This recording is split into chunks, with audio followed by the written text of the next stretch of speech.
I remember Josh from Kiwi Farms asking in one of his Mad at the Internet videos, why is it that we have such shitty games?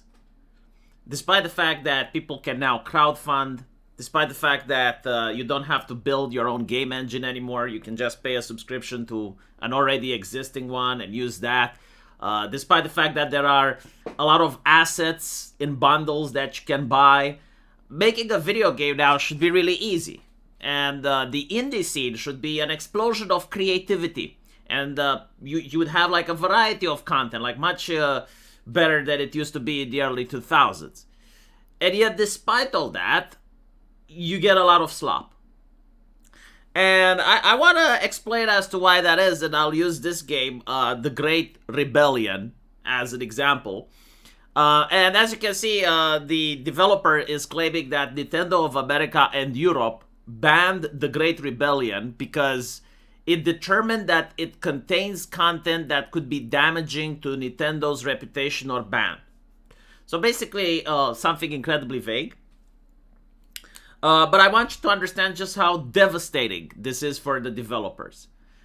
To make a game like theirs probably costs around $500,000 to around $1.5 million. Depending on how much they invested for marketing, depending on how big their staff is. But it's around that cost. In other words, it's a huge investment.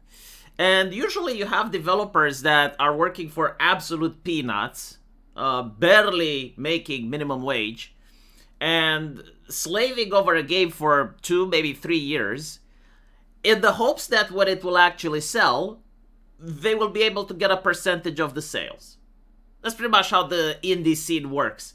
Now, normally this shouldn't be a problem, right? Like, you're making a piece of art, and then you're selling it, and you kind of get a vibe for like what people will like. I mean, if you like your own game, chances are there's going to be a market for it.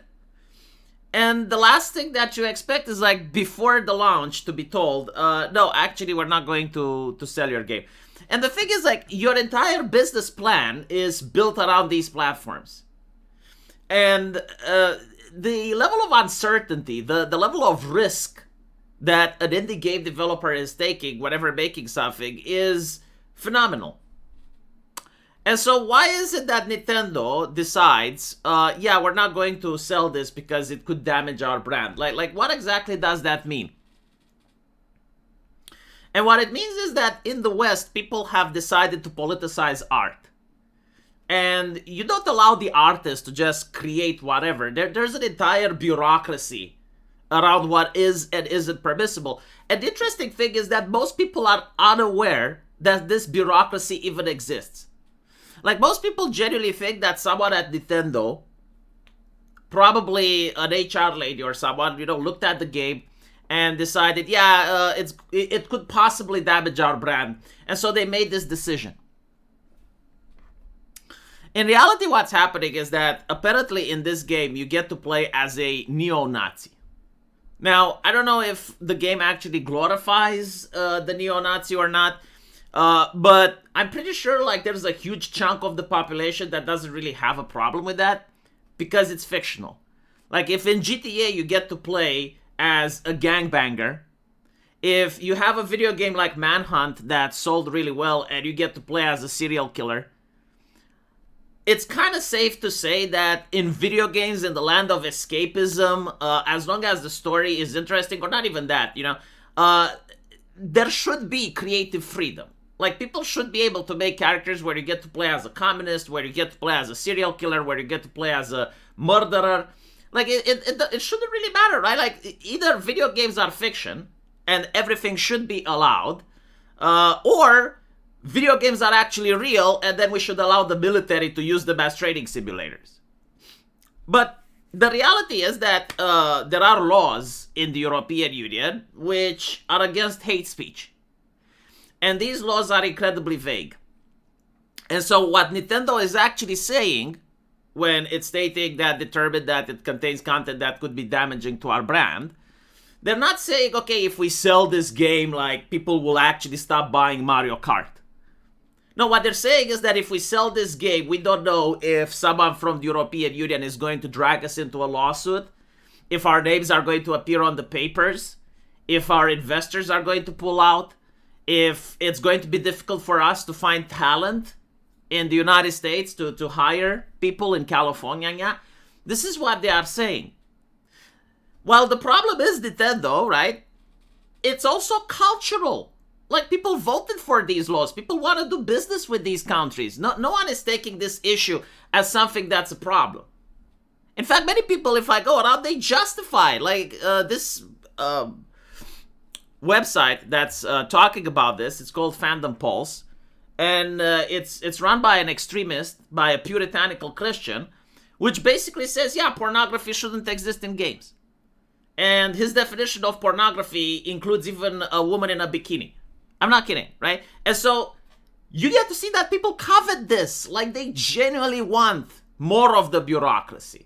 Now, of course, like, this guy probably doesn't care about the fact that you get to play as a neo-Nazi and doesn't care about hate speech. Like, his only idea is to ban pornography. But it just adds up to the other list of things that are already banned.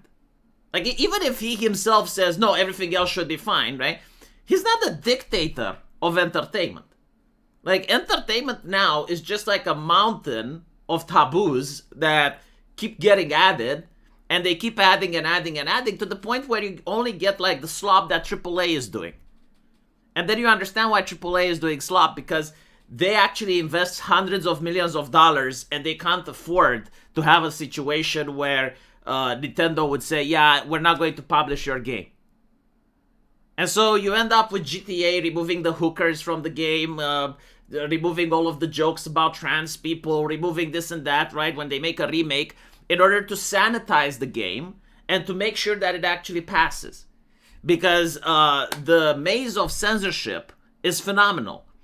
You get censorship from the platform, like in this case Nintendo. You get censorship from the publisher, if you choose to have a different one and you're not publishing in-house. You get censorship from governments like the European Union, which is censoring hate speech. You get censorship from the culture itself. Like, there can be an activist group, like Collective Shout or someone that picks on your game and makes it appear in the press, and now the platform, like Steam, gets spooked. You get censorship from the payment processors. And all this censorship, right, like, it just piles up and piles up and piles up to the point where it's not like you can create video games. It's like what you're allowed to do. And what you're allowed to do is also so vague that a lot of people just think it's not worth the risk.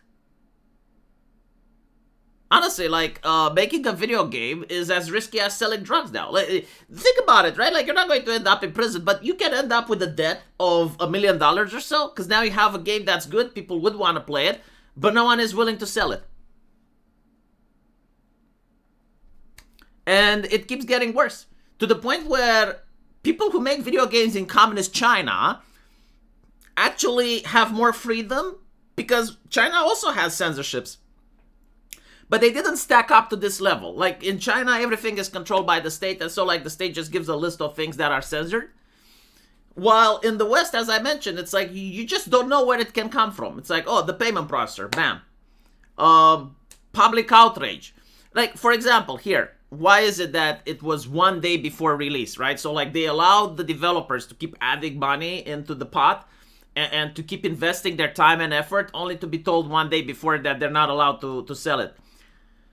The reason for this is that either someone filed a complaint, like someone watched the game, noticed, oh, you get to play as a neo-Nazi, and so they decided to create a email letter campaign. Or, and this happens quite often, platforms usually do an early review of the game. So when you want to create the store page and everything, like, they will check and see what the story is like. And then they can do another review of the game before it's out. Now, you may be wondering, like, why are they doing this? And the answer is because the level of censorship keeps increasing. Every single year, there's more taboos. Like, for instance, with Steam, right? Like, the payment processors come up and say, yeah, we understand that you're policing against hate speech, minors being placed in sexual positions, all of that. But now we're adding additional things. We're adding incest and non-consent and this and that. And so, like, Steam now has to yet again check for every single other game that came out, right? Because, like, there are now additional criteria that has been added. You can have Saudi Arabia say, yeah, we don't want drinking in our games, for example, or we don't want smoking. And you notice that smoking almost doesn't appear in any movie anymore, right? It's just like this list of taboos that by itself seems harmless. Like, why would you allow something like that? But then you realize that it just keeps adding up and piling up and piling up, and every one of these is a landmine to the point where you can't sell your game because of a thing. And they don't even tell you, right? Like, they don't even flat out say, like, I'm thinking that it may be because one of the characters is a neo-Nazi. But the reality is, like, it could be any reason. Who knows, right? As another developer, like, what can I learn from this ban? Probably nothing. Anyway, let me know what you guys think. And as usual, I will see you in the comment section. Take care.